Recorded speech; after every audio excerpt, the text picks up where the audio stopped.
Advanced Fit technology utilizes different textures in the silicone skirt to create a superior seal against the diver's face. This unique feature, found exclusively in aqualung masks, also minimizes the marks left on the skin after a dive.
Best Dive has more than 20 years of experience in developing and manufacturing wetsuits. We use 100% Yamamoto neoprene with exclusive material license in China. Freediving champion Jessie Liu is our global ambassador. We collaborate closely with international and domestic freediving events. In 2018, Best Dive was awarded the title of the most popular domestic brand by ADEX China. We offer a variety of styles and high-quality services. You are welcomed at Best Dive.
High Springs, Florida.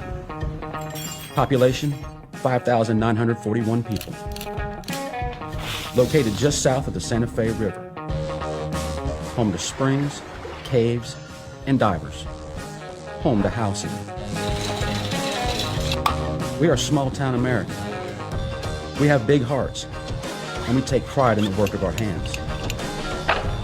Here at Halcyon, we understand everyone has their own reason for diving. And we understand each one of those divers is looking for the equipment that best suits their dive. We understand every detail, every stitch, every nut and bolt and screw that we put into our gear. We understand you desire the best and are not willing to settle for anything less. That's why every product at Halcyon is tested and approved for both our dive and yours. We take things personally, fine-tuning every piece and packaging each product carefully by hand. Our 8 to 5 is for your weekend dive. We are here day in and day out so you can experience the underwater world. It's simple. This is why we do what we do at Halcyon.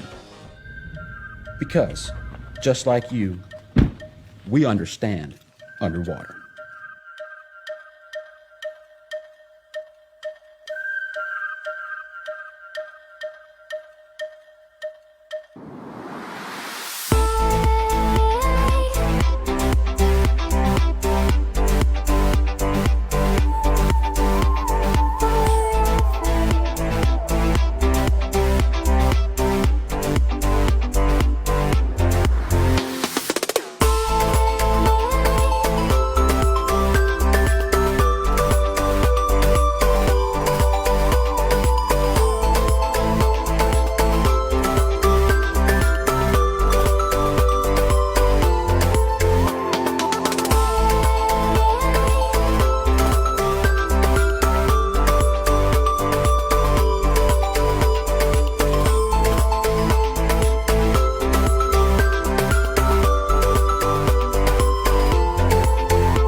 Cue.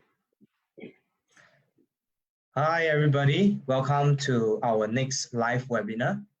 I'm very glad to have Andrea tonight with us to talk about freediving equalization and breathing techniques and how important they are to freedivers. So Andrea is the second deepest freediver in the world, and he is from Italy, and he's a freediving coach and equalization expert. He's also a freediver world apnea. He also have a World Apnea Center and also Equalization Academy. So without further ado, I'd like to have Andrea on board with us. Andrea, let's say hi. Hi, Carter. Thank you very much for the invitation. Thanks for your time. Yeah, so I would like to pass on the mic and presentation time to Andrea today and have him to Zoom and share more about his techniques. What's so special and unique about that? Andrea, please. Yeah, let's say that I'm freediving since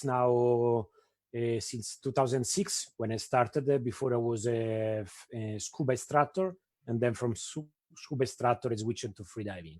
And since immediately I was able to equalize hands-free, quite easy, quite deep. So I've been, let's say, on important depth really in a short time after that I started freediving. And then after a while, I get in the main topics of the equalization and the breathing technique. So I worked more or less on the same time on both the topics because I believe that are really important for freediving. In 2011, I also did a trip in India to Rishikesh to do some research about pranayama. You know, pranayama is that part of yoga talking only about the breathing skills.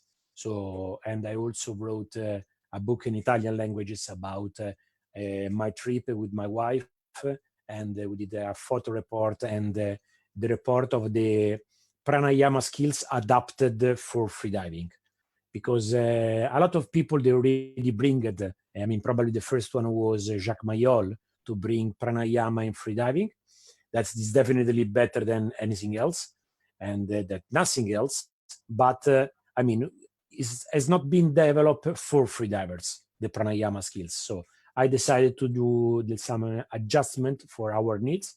So I did some research about it, and so worked for a while on the breathing skills, and more or less on the same time I start to work on the equalization, because the equalization is one kind of topic that in the past has not been really developed a lot.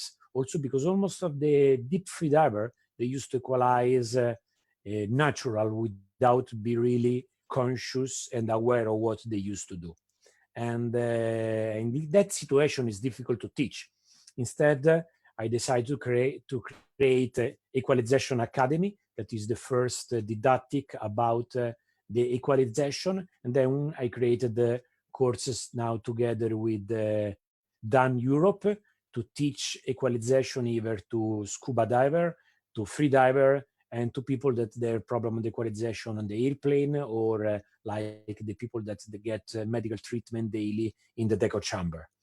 And I create these protocols for beginners up to athletes that they dive to world record attempt to really big depth. And this is, let's say, my main two topic in this moment. I run Freediving World Apnea Center in Sharm el-Sheikh in Egypt.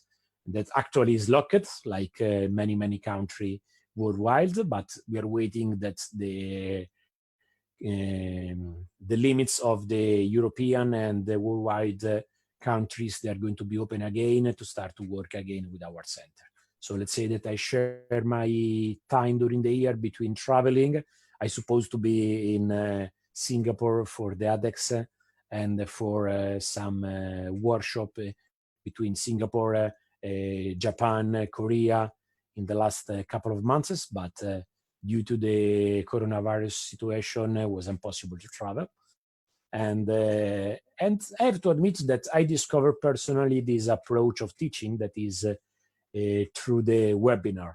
It's something that in the past I never did it, but I realized that can be a good solution in many situations. It's not possible to do perfectly the same of what you do it face to face, but can be a really good tools, and it can be used in situation like now to be able to talk with somebody else on the other side of the world, like if we are next to each other on the table and share our knowledge. So is I think something that is one of the few or maybe only good thing of this situation.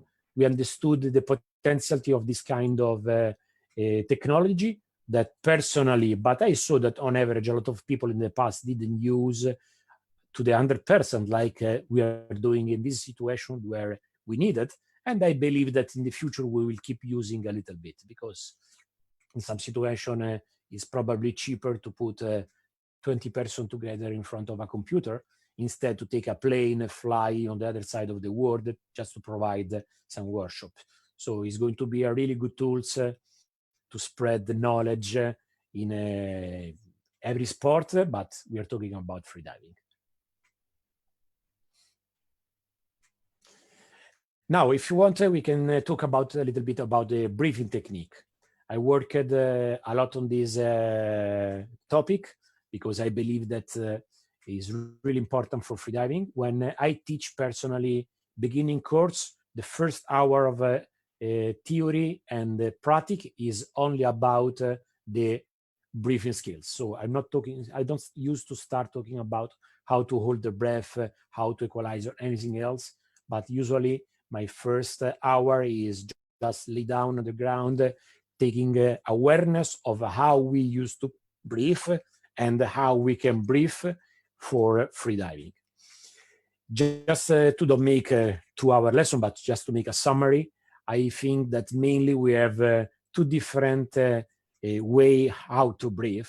That is the relaxation and the time that we need to prepare our body before holding the breath. That doesn't make difference if it's static, pull, and dynamic or depth. It's just the relaxation base, where I personally like to breathe only using the diaphragm.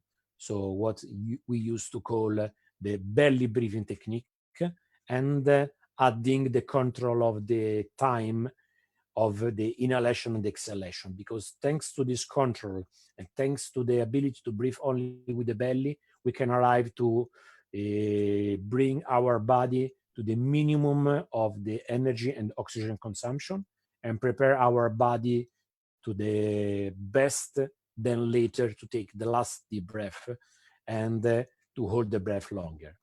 Thanks to this breathing technique using only the diaphragm and taking care about the ratio of the inhalation and the exhalation, that usually I keep 1-2. That's mean, example, I inhale in 4 or 5 seconds and exhale in 8 or 10. Taking care about this ratio is possible to decrease the rhythm of the heart. The heart is the pump that brings the blood around the body, but is even a muscle. So in the moment that we hold the breath, if the rhythm of our heartbeat is lower, we are using less energy and less oxygen. If you are able to slow down the heartbeat before starting to hold the breath in automatic, our hold breath will get longer.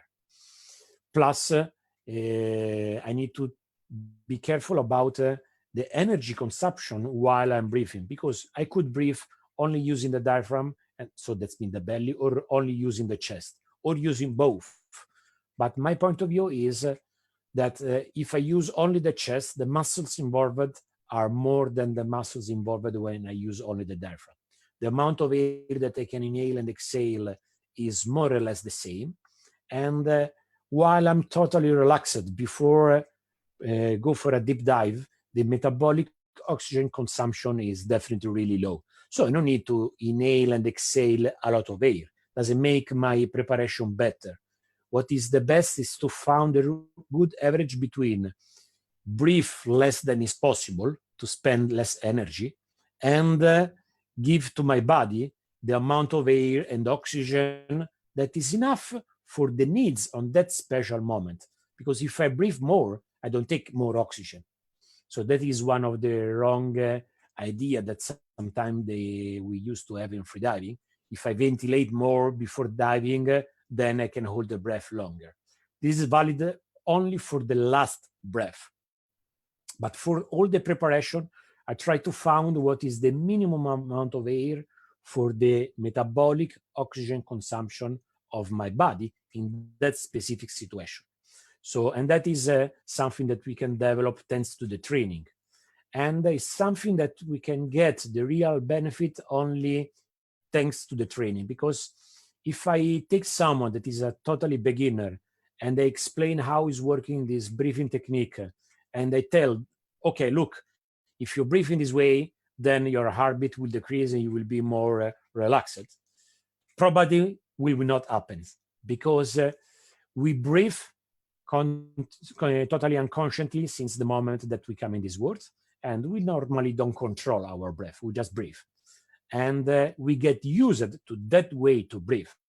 So in the moment that we start to be careful about what I'm using, if I'm using only the chest, if I'm using only the diaphragm, and the rhythm of the inhalation and exhalation, and probably we are going to decrease the number of breaths per minute, then in automatic we create stress to our body and to our mind.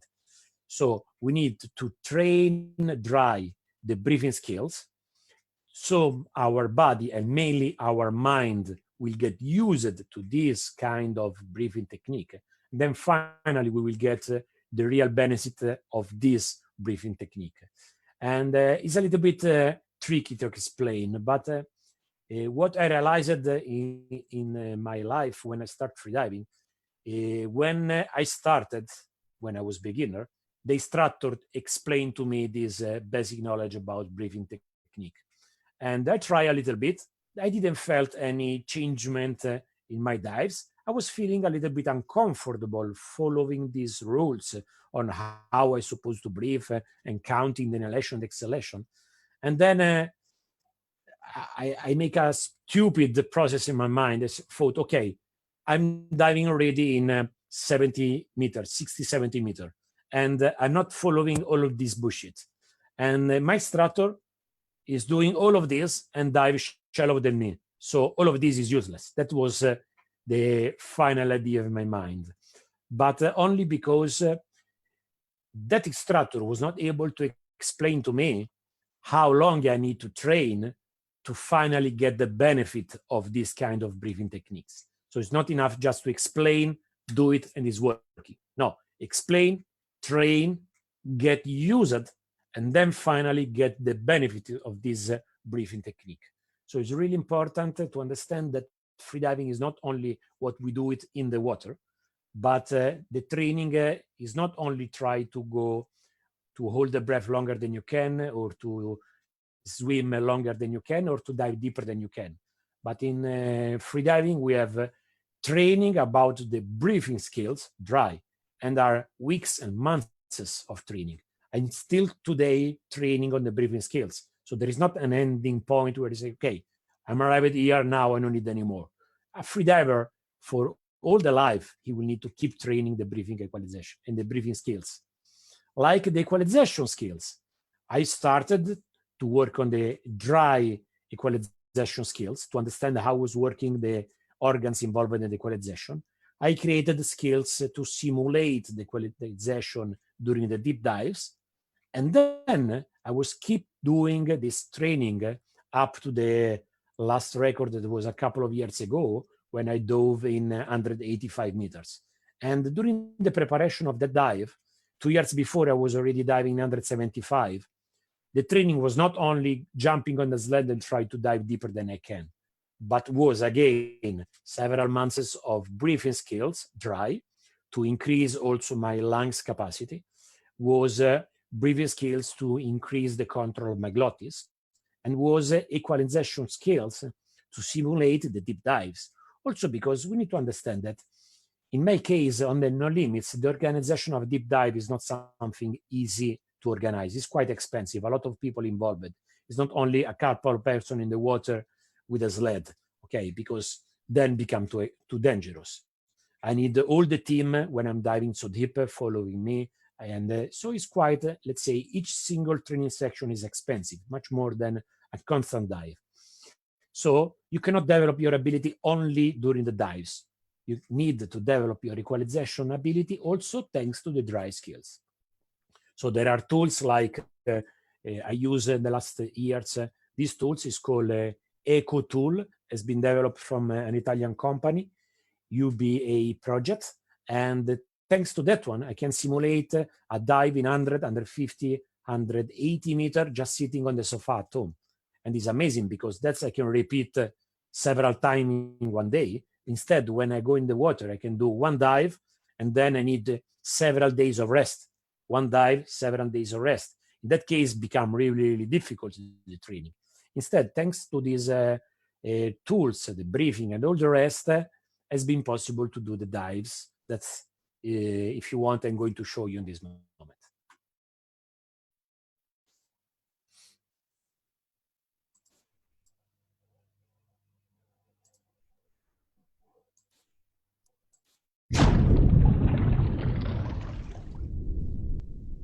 So this dive has been performed in August 2017, and we are in Sharm el-Sheikh in my center, Freediving World Apnea Center. 10 seconds. And we are on a platform that is fixed just no more than 150 to 200 meters far from the reef. Official top. I'm just starting my descending.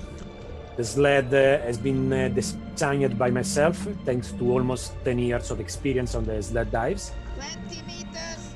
I'm descending head up because the air shift on this position is easier. And already from surface, I start with the full mouthfeel. And I will keep charging the mouthfeel up to here. So I will keep doing smaller charges thanks to the abdominal contraction, and will keep shifting air from my lungs to my mouth. You can see my cheek are completely popped. And then now, in 60 meters, I'm going to perform the last air shift, closing the glottis, relaxing the belly completely. That is one of the key points on this technique, be able to have the perfect relaxation of the body. Because as soon as we arrive to the maximum depth, the ambient pressure will be 19.5 bar. That means that my lungs volume will become 19.5 times smaller than surface. We're talking, I'm starting with more or less 12 liters of air in the lungs, and on depth, I will have 500 cc of air. We are talking about half liter, from 12 to half liter to the maximum depth, more or less. And so I need to be perfectly relaxed. If not, I risk to damage my lungs. So as I told you that I stopped now in 60, because in 60 is the depth where I performed the last air shift. In my hood here, maybe you can see later when I start again, I have a tool, is a computer that is talking and is telling me all the moment of the dive, because I will need to know perfectly in every moment where I am, because with the fluid goggles, and anyway, on the sled, you don't have a refinement of the depth, so you don't know where you are. And I need to be able to do, in this case, the last air shift in 60, cannot be 65, cannot be 55. Has to be perfectly in this depth, because thanks to the training we developed and we discovered that was the perfect depth to make last charge, to be able to arrive to my target. So from now, I will keep going, and from here, my glottis is closed, and I just using the air of my mouth to keep equalizing the dead space and the middle ears up to the maximum depth. The descent speed is 2.5 meters per second. 100 meters. This is the video of one of my tech diver that is in 100 meters. 120. The lights that we see on the bottom are the lights of the bottom plate. You can see next to my tongue, I have the brake, so in case of any problem, I can stop the descending in every second and go back on surface. 160. That's the camera from the bottom plate that has been set in 185. 185. Touchdown. The moment that I arrive, Touchdown. here I have some task. I need first to open this first tank. Then you're gonna see I'm going to release with pulling a small line the lowest part of the sled where there are the weights. Then slowly I start ascending. I will open the second tank just to inflate the balloon faster, because with 2 cylinders, I can inflate my balloon faster than just with one. And then after a while, I will change the ascending position to a more comfortable ascending position. And I will stay on the sled up to the 30-meter depth, where I will jump out from the sled and I will slow down the ascending to reach the surface a little bit slower, just to give time to the air to expand in my lungs and to the blood shift to go back to the legs and the arm. And on the same time, already from 50 meters, usually I start exhaling some air from my mouth. Not really like in scuba, but I just let some bubble go out to avoid any damage of the lungs before reaching the surface. So let's have a look now for the ascending.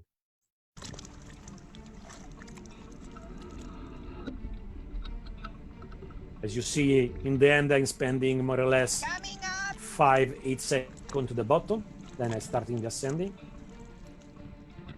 The ascending starts low, and then we take the maximum speed of 3 meters per second to get an average of 2.5 also ascending. 150.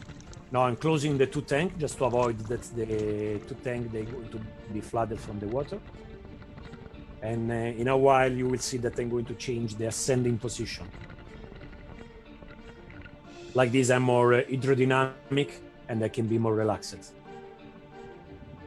100. In 60 meters, there is a freediver with a scooter waiting for me just for safety. I don't suppose to leave the sled there, but just to be sure in case of any mistake, there is already there someone providing the safety. So this is the safety in 60 meters. And I'm gonna have a second safety freediver with the scooter in 30 meters. 40 meters. Now I remove the lanyard. And now just, let's say, take it easy to go back on surface a little bit slower.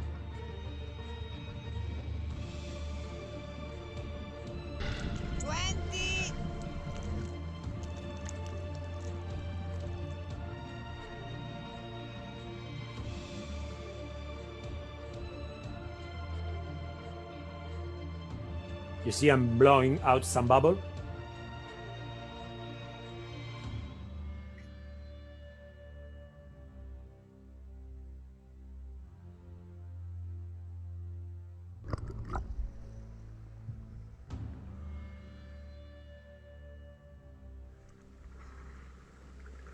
I'm okay.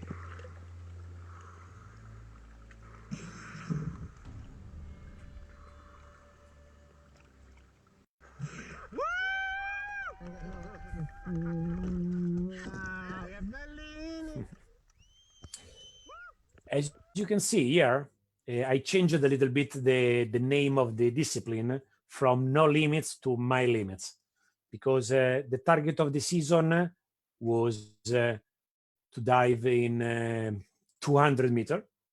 But during the training, for 3 times, I reached the 185. And we realized with my team that there was too much risk to go forward. The problem was not equalization.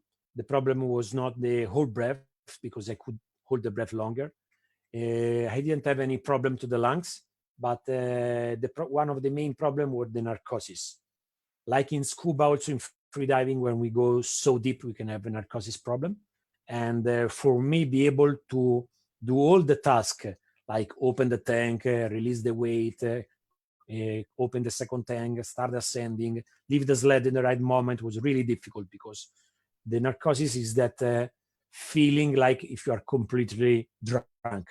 And try to imagine to drive the highway with a car in 200 kilometer speed, and you are completely drunk. That is definitely unsafe. And so there was the risk to do something wrong. Like we did some small mistake during some training dives. Plus, in 2 of the 3 times that I've been in 185 meters, I got some decompression sickness symptoms after the dive. That they stay just for a short time, just the time to take some oxygen in 6 meter depth, like for 20 minutes, and all the symptoms disappear. But talking also with the doctor that is in charge, that is following me during all these training dives, the doctor also suggested to abort, don't try the 200-meter dives, because I could do it and I could get the new record in 200-meter. For sure, the digit number 200 is much better than 185. But I believed that my life was more important than just a number. So I decided to stop in 185. That's why I gave the name My Limits 185 to this dive and not No Limits.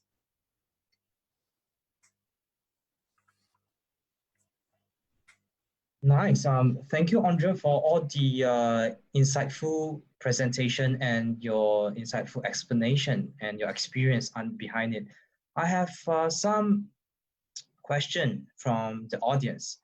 What I believe there are at the beginning of this presentation, you mentioned that it's not cheap to be able to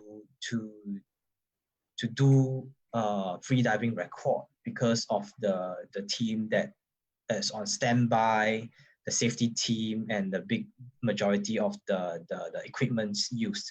So what are some of the safety consideration, and how did you and your team address them prior to tackling this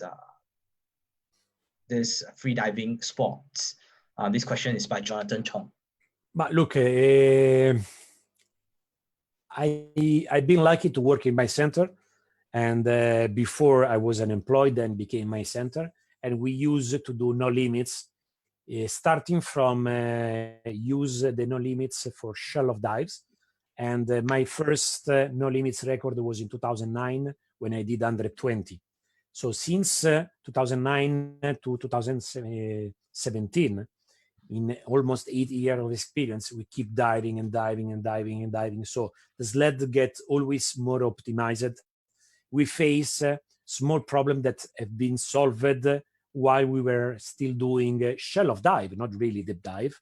And we learned from all the small mistake that we did, because we are human, so we do mistake. But as soon you do some mistake doing some, let's say, shallow dive, you can manage. Then when the same mistake is performed during a deep dive, it can be really dangerous.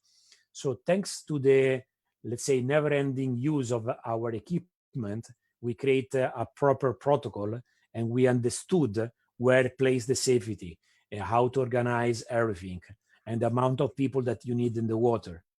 And then the truth is that we're supposed to need more people involved to try to make like the 200-meter a little bit safer. But unlikely, freediving is not a rich sport. It's not like to be a football player. And in freediving, the sponsor are usually technical sponsor. It's not someone that give you thousands of euros. And even if it was expensive, for me, it was doable because the center is mine.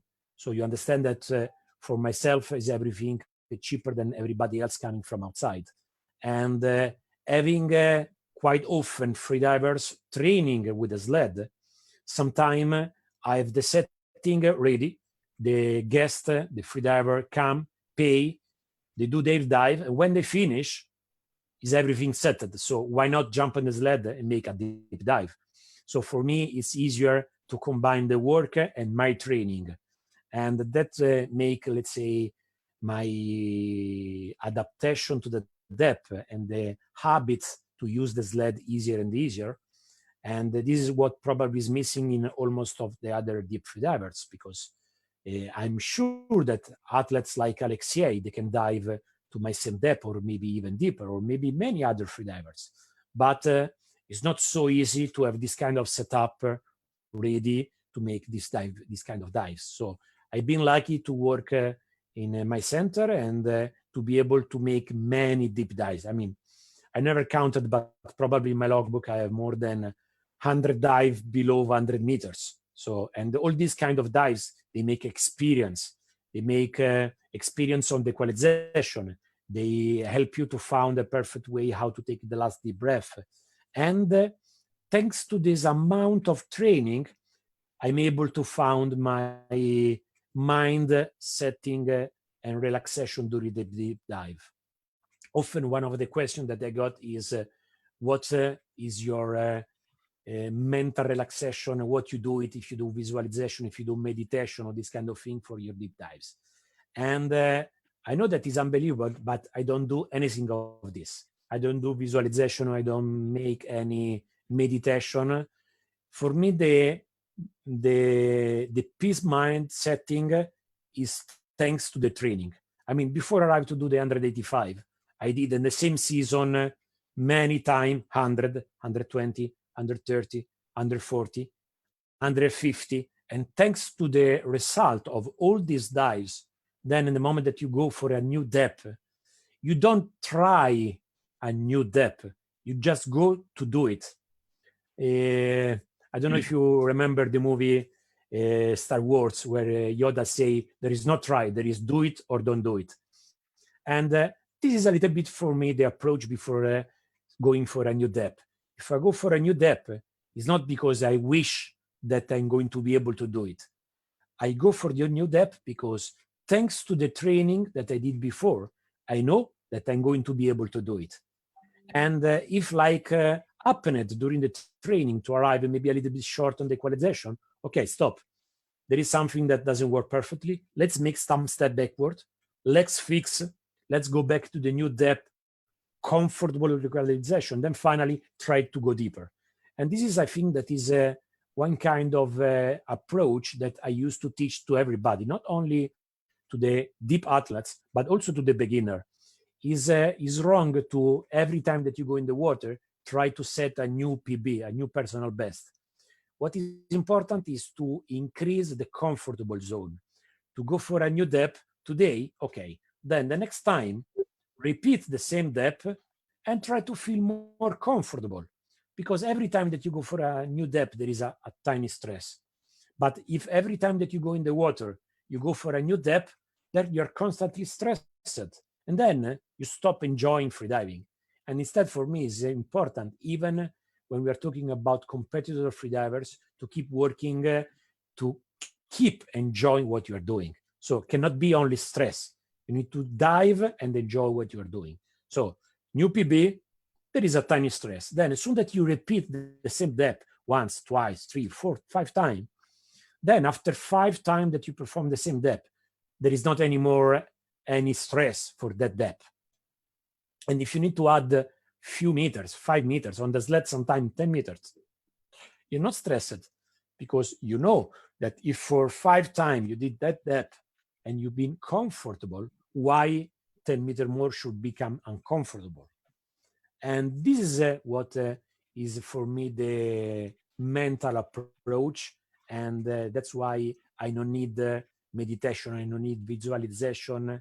And personally, I can say that I almost never felt really stressed before a record attempt, because I always been comfortable and confident that the depth that I was going to do it was possible to do it.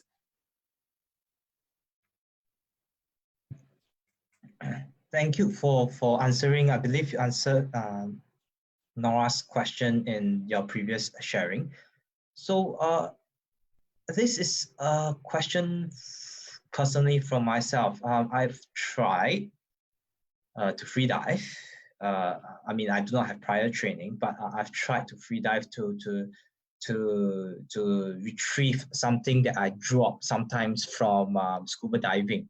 So instead of gearing up everything and then go down with your scuba gear, you try to freedive to retrieve that thing from a shallow depth, say for example 10 to 15 meters. But sometimes I encounter the urge to breathe. You know how you exercise and then you exert force and then you get down there, then you have this urge to want to breathe. You need to breathe, you want to breathe. How do you just stop that feeling and I don't need to breathe? How to conquer that? First, it's really important the preparation before the dive. So if you breathe in the proper way and you prepare your body to the last breath and then to hold the breath, your urge to breath anyway is coming later.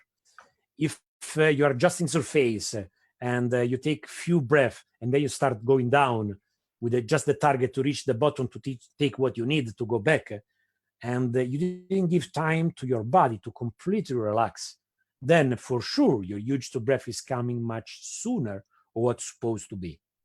Then it's really important the technique, the swimming technique, because if while you're descending, you use only the muscles involved for the propulsion, that means to go down, then your energy consumption will be lower.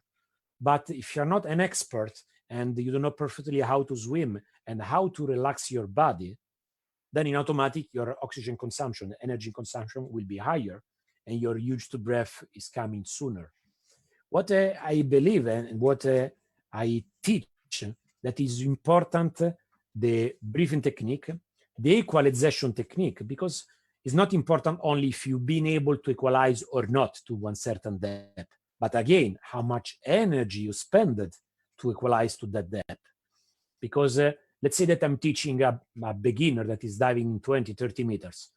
For me, it's not important only that he been equalizing 30 meters, but it's important the amount of energy that is spent to dive to that depth. Because as soon that I want to try to dive deeper, if to dive to 30, I spend a lot of energy, then I cannot dive deeper because I spend too much energy to arrive only to 30. Instead, if I decrease the energy that I waste for the equalization, then I'm going to be able to dive deeper. So I don't need to work in the beginning on the fitness preparation. Let's say that almost everybody is fit enough to dive 30, 40 meters comfortable, okay? But I need to work on the relaxation. I need to know how to breathe in the proper way to prepare my body before going for the deep dive. I need to know how to take the last full deep breath, because this is something that is something that we need to learn, because there is not any other sport except freediving where we take a full deep inhalation. There is not each single sport that you do the same. Only in freediving you learn to take the 100% of your fuel lungs. And then what's mean? That if you don't train, you don't know how to do it in the proper way. Why are you supposed to? You need to know how to do it. And how personally I take the last deep breath. After several minutes of preparation, breathing only with the diaphragm, that's meaning with the belly, then only the last breath, I inhale with the diaphragm, so the diaphragm is going down, the belly go out, then keeping the diaphragm down, I start lifting my chest. And then when I arrive to the maximum volume, depending if I'm going for what for me is a deep dive, I start packing, but is one technique that I suggest only for the expert freedivers, that they really need the packing technique, because the packing technique is also called glossopharyngeal breathing technique. It is where we bite air and we push in the lungs in pressure after the full inhalation. But personally, I use this kind of packing only if I'm diving really deep, that from my point of view is like deeper than 100. So it doesn't make any sense for me if I want to dive only in 70, 80 meters or 90 meters, the packing, because I don't need. It's enough the amount of air that I can take just with a full deep inhalation to dive to the depth. And why? Because anyway, packing is a stress. There is not something comfortable to do it. Okay, you do it in the moment that you need. And then, so you add only for that specific depth. If I'm not diving so deep, I use something else. The same for the equalization technique. In freediving, we have many equalization techniques, starting from Frenzel, then we have advanced Frenzel, then we have the sequential Frenzel, and then we have the mouse fill, and then we have the equalization hands-free. The mouse fill is, let's say, the Ferrari Formula One of the equalization technique, the technique where you can really dive to the maximum depth. There is one dive that I shared on my YouTube page that I dove in 175 meters, and in 175 meters, I spit air. I still have air in the mouth. So there was really a big gap of meters that I could equalize with that amount of air. So with a really proper mouse fill, it's possible to go comfortable deeper than 200 meters. And but a Ferrari Formula One is not a comfortable car if you want to go around for the city. It's really rigid, it's really uncomfortable. So if you have in the garage a Ferrari Formula One, you take it only if you go on the track, and if you are a driver that know how to use a Ferrari Formula One. Because if you're a normal person that never went on a racetrack, if they give you a Ferrari road normal one and a Ferrari Formula One, probably with the Ferrari Formula One, you even don't start from the pit lane because you don't know how to use it. So the mouse feel is true that is the best equalization technique to dive to the maximum depth, but is the less comfortable comparing to other equalization technique, and is more difficult. So you need more ability to do it. So if I'm not diving super deep, that for me, that's mean deeper than 100, I don't do the mouse feel, I do something else because it's more comfortable.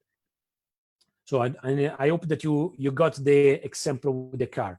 So for the equalization technique, you decide which equalization technique, depending from your ability and what you want to do. That's mean how deep you want to dive. So if I'm just providing the safety to one of my students, I just do normal friends because I'm not diving deeper than 30, 40 meters. If I want to dive from 30 to 40 to 100, personally, I go just hands-free. And because it's a range of depth that I can manage hands-free. If I want to dive deeper than 100 meters, okay, I start to use the mouse feel. And this is the same when I'm teaching. Often now I have people that they ask only the mouse feel because that is the equalization technique that all the top athletes, they use it. So they want to learn the best without understanding that when we are kids, first we just walk on the 4 legs, then we start standing, walking, then we learn to run, then we learn to jump, and then we jump long, okay?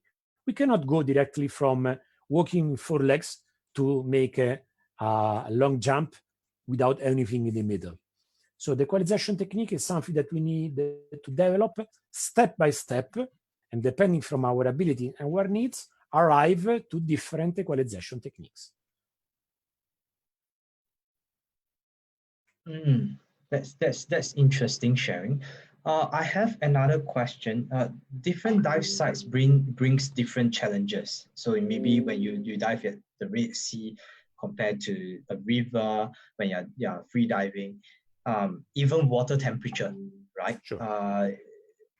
How is it a lot of difference in tackling those situations, even water temperature and salt water and fresh water? Does it make a difference? First, starting from fresh water to salt water on the sled discipline doesn't make any difference because you are helped from the sled to go up and down.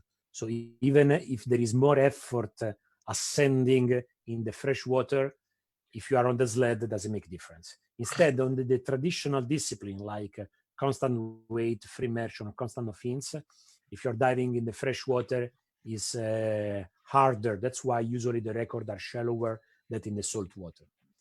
And then for sure, we are other two different, that is the water temperature and the visibility. I have to admit that in the Red Sea, we have one of the best condition because we have salty water, and in summer, like in August, on surface, we have 30 degrees. So the water is definitely warm. And in 185, I had 19 degrees. So there was only 10 degree difference, 11 degree difference in 185 meters. Example, if you go in the Mediterranean Sea to the same depth, probably you found 4 or 5 degrees. So it's much stronger the shock when you arrive to the depth. Instead, in Egypt, the thermocline in the winter almost doesn't exist. You have same temperature on surface on depth. In the summer, we start to get some, but it's really easy to manage and comfortable because in the traditional discipline, you can use like in the summer, the suit 1.5 millimeter and you never get cold because with 30 degrees in surface, sometimes we avoid like the middle of the day because it's too hot. It's the opposite. And the other thing is the visibility. In the dive that I performed like almost 4 years ago, I had one tech diver in 150 meters with a GoPro, with a special housing. and he was following me, and my depth was 175. And on the video was amazing because it was possible to see from him that was in 150, the bottom, the ground that was in 195. So there was still 45-meter visibility, and there was lights enough to see from 150 to 195. And this is something that is really, really rare. I mean, again, I can give you the example of the Mediterranean Sea. In 100 meter is almost pitch black. And if you can see some videos in Bahamas, in the Blue Hole, when sometimes they have really nice visibility, sometimes they have 1 or 2 meter visibility. And when we are on depth anyway, it's pitch black. So that's why almost the freedivers, they need to dive with a small lights on the head to be able to see where is the line. We don't have this kind of problem in the Red Sea. I can be in 120 meter in constant, and you see the line in front of you without any problem. So that is definitely helping a lot. Right. I have also other questions like there are different disciplines of freediving. There's constant weight, there's no limits. I believe that you did the no limits, and also variable weight. Okay. Yes. So to tackle those different freediving disciplines, is there a different way of breathing then? Say if you're doing constant weight, is it the same breathing technique compared to no limits and variable weight, or is it the same? Is the same. Personally, I use the same breathing technique if I'm doing static, if I'm doing dynamic, or if I'm doing depth, because what my body needs before to hold the breath is always the same. So for all the discipline, whatever it is, pool, depth, or no limits and variable, I always breathe in the same way.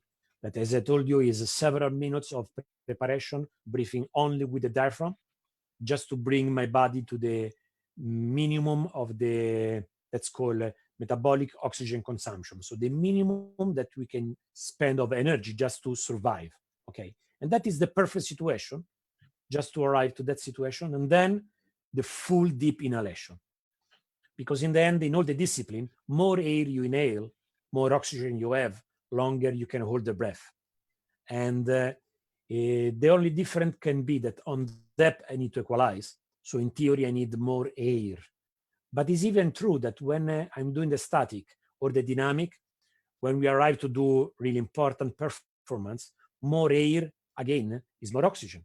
So the performance is getting longer. So that's why in the end, we breathe I personally breathe on the same way in all the discipline.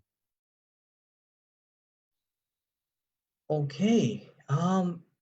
This leads up to the next question that I'm curious about.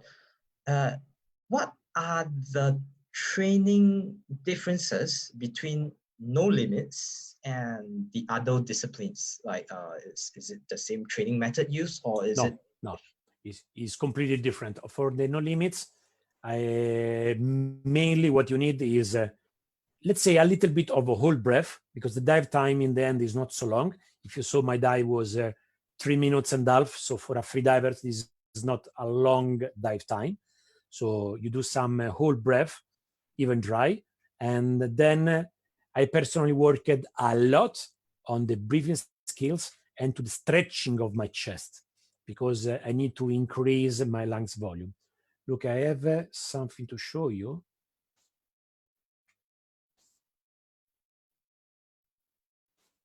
I hope that you can see. That's me on this tool that's called Yoga Bridge. And the training on these tools with different position of the arm, different position of the head, different way how to breathe, I've been able in 6 months of training to increase my lungs volume of 1.5 liters. I went from 6 liters of vital capacity to 7.5. And we're talking about 25% more. That is unbelievable. Many physician doctor, they say that is impossible after one certain age to increase your lungs volume, but Me, thanks to this training that has not been performed 20 years ago, has been performed 2 years ago. After that, I already performed 175. Thanks to this training that ran for 6 months, 1 hour every day, and I've been able to create these huge different lungs. And that for the no limits is really important, because to manage 19.5 bar of pressure, you need definitely that your chest is really flexible. So this is one kind of thing that if you do, an example for me, constant, I'm not really a deep freediver. My maximum in constant, as I performed some years ago, was 107 meter with the monofins. And you understand that 107 and 185, I mean, is different. So you need less chest adaptation, you need less flexibility, and you need more physical training, because on the no limits, I'm just holding the sled. I'm not doing anything. So there is not any effort. So you need to be fit for this one. Instead, swim down to 100 meter and swim back from 100 meter. Then you need also physical training. You need the preparation of your legs. You need some aerobic and mainly anaerobic training. And this is a completely different way of training that a no limits dive. In variable, you have a little bit of both, because the variable dive, you go down with the sled, but then you need to swim back on surface. So is a mix. And my personal best in variable is 135 meter. Is still the Italian record. And but the world record, if I'm not wrong, is belong to Stavros Kastrinakis with 146 meters. Wow, that's very interesting. I think we have more questions. What breathing technique do you personally use prior to deep dive? I mean, you shared a few. So for yourself, which one is the most frequently used? I mean, for deep dive. For me is just I found my personal rhythm that is more or less like 5-6 seconds just for the belly inhalation, and then the double for the exhalation, then a small pause, and then starting again, using only the diaphragm. And that's I do it for, let's say, more or less 10 minutes. While I'm doing this, in the middle, I make some full inhale and packing. Because let's say that I want to warm up my chest to accept the last inhalation, to don't feel tired while I'm doing the packing. Because like in all the other sports, I mean, whatever you're doing, if you're playing football, before start the match, you do the warm up. You warm up your muscles. And if I want to take a full deep inhalation, I want to inhale so deep, I need to stretch a little bit my chest. So before going in the water, I do some light stretching, really light. And then during the last 10 minutes before diving, I take some full inhale, packing, like 10 packing, holding a little bit, exhaling, relaxing again. Then again, full inhale, 15 packing, holding a little bit, exhaling, just to adapt my chest and to be ready to take the last deep inhalation before the deep dive. And that's usually provide me a really good feeling. Anyway, my preparation before the deep dive is only breathing. I don't make any warm-up dives. I believe that my body is able to dive to the maximum depth without any warm-up dives before. My mind is ready for that kind of deep dive without warm-up. So I think and I believe that the human body can go for the maximum performance without what we used to call a warm-up. That means some shallow dive or some whole breath before going for the deep dive. I'm able to just to stay in surface, breathe, rest, do some packing procedure, and then jump on the sled and go for the maximum depth. For sure, you need a mind preparation to all of this. You don't wake up one day, you go in the water, you say, okay, today I go for my personal best without any warm-up. Because if for all your life you've been able and to get used to do the warm-up, if you quit, probably you don't feel comfortable, or you black out, or you get squeezed, and all this kind of thing. Instead, what I did that was, in the moment that pop up in my mind the idea that I could be able to go for a deep dive without a warm up, I went for a shallow dive without warm up. Was a really sub-maximal. And then slowly every day I try to go a little bit deeper, going back to my maximum depth that I did in the past without the warm up. And then finally I realized that I can do it. And this doesn't give me stress anymore. And so if I have some problem with the like cold water, I don't spend a long time in the water warming up so I don't get cold. And so I need just to swim to the platform usually, where is the setup that I use, rest, 15, 20 minutes, sled, deep dive. Then usually after the no limits, we used to do some oxygen decompression, just let's say to clean our body and to recover a little bit faster, and then go back on surface and go back on the shore. Right. I have another question. Because not all the free divers has access to that. Meaning, I mean, some they do not have deep area to dive. They Sure. do not have deep swimming pool and do not have deep sea. So, is there a possible way to practice equalization on land? This question is by Jonathan Chong. Yeah, definitely. As I showed you before, one of the tools is this one, but I have even more. I have one tool. This is the Echo tool, but I use also one water pipe. Let me see, I'm supposed to have here. Is something like this. And is a water pipe with the water inside, some tube connected with the auto vent. And thanks to this one, it's possible to train the simulation of a deep dive on land. So I don't need to be in the water to train my equalization, but I can do it dry. And then I can go finally, when I'm going to be able in the water, when I finally have access to the deep water, and be able to bring all the dry training, or sometimes the shallow training, to the depth. Because one example is sometimes the people that have access to shallow water, okay? So they have maybe 20, 30, 40 meters, and they are 100-meter freedivers. And in a shallow dive, it's possible to train the equalization, simulating the deep dive. So finally, when you will have access to the deep dive, you can put in practice what you trained in shallow or dry training. I think that, sorry, in this is one of the perfect situation where we will see if my theory is confirmed for many other freedivers, because the reality that almost of us, we've been locked for the last 3-4 months. So almost nobody being able to dive and to train on depth.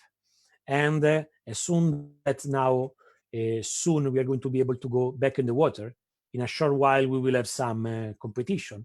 And then we will see the numbers. If we will get the same numbers of the last year, or maybe even deeper, that is the perfect demonstration that the freediver doesn't need to be in the water and train on depth to be able to dive deep. That's very interesting. So the reason why this question is because all of us is going through this COVID-19 pandemic. So we might not have direct access to the water and of course the depth. So very insightful sharing. I think we are almost out on time, but we take one last question from Beatrice. She asks, where did you know how to train to increase your lung volume so much? Is there a teacher, or do you create it yourself? I created by myself this protocol, and thanks to the training in yoga and some research that I did about the human physiology, then I discovered these tools, the bridge that you saw before, that is coming again from yoga Yenger.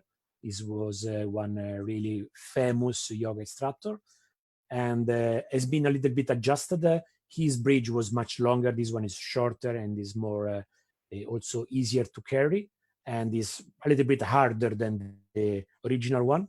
And the idea is that working in 3D on our chest, we can increase our lungs volume, because we can work stretching, bending forward, bending backward, bending on the two sides, and on the rotation.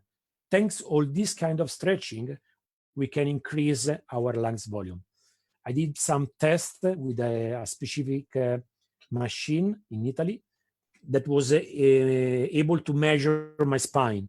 And between the full inhale and the full exhale, my spine was 4 centimeters longer, thanks to these 6 months of training. So, but what is important to understand, that I needed this kind of training for the target of my dive. So some freediver that is training for a 40, 50 or 60 meter dive, it doesn't need this massive training, because 1 hour of stretching every day is a lot of time. And almost nobody have 1 hour only for the stretching, because then you need to work, and you need to training all the other topic of freediving. So it's almost impossible for a normal freediver to have 1 hour free available every day only for that one. But someone that doesn't dive so deep doesn't need. I mean, when I did my 175 meter with the mask, I didn't have that kind of training. I needed, because my target was the 200 meter. And then the reality was that in my mind there was a preparation dive to go one day in 220 and to establish the world record. Then I decided to stop, but the target was that one. So that's why I focused so much on the stretching of the chest. That doesn't mean that it's not important, because everybody can work on the stretching. And now with my wife, we create a protocol that is called BCS protocol, back and chest stretching protocol. You can find the page also on the Facebook, to teach this stretching protocol, not only to freedivers, but to everybody else. Because the truth is that our life now is spending a lot of hours on the computer, or just in front of the phone. And this is our actual posture during the day. So almost all of us, we are closing a little bit. And instead, thanks to this bridge and this protocol, we can reestablish our normal posture. And it's something that all of us we're supposed to do, not only the freedivers. Right. Thank you for all the insightful sharing. So I'd like to thank you, Andrea, for taking your time. I believe it's past midnight already over there. Yeah, thanks for staying so late and sharing your breathing technique and equalizing technique with the audience. I really appreciate to have you. And I can't wait to see you in person at ADEX. So let's stay safe, everybody. And let's hope that this pandemic will be over very soon and international travel to start, and we can meet each other face to face very soon. And thank you for your time, Andre. Thank you. Carter, thank you very much for the invitation, and thank you very much for you and all the others organization to organize all these webinar, because I think that somehow you helped a lot of people to spend some time home and providing them information. So that has been really a nice effort that all your team, you did it for the diving and freediving community. Thank you very much. Thank you. And with that, thanks. And we will finish this webinar off. Thank you. Good night. Thank you. Bye-bye. Bye.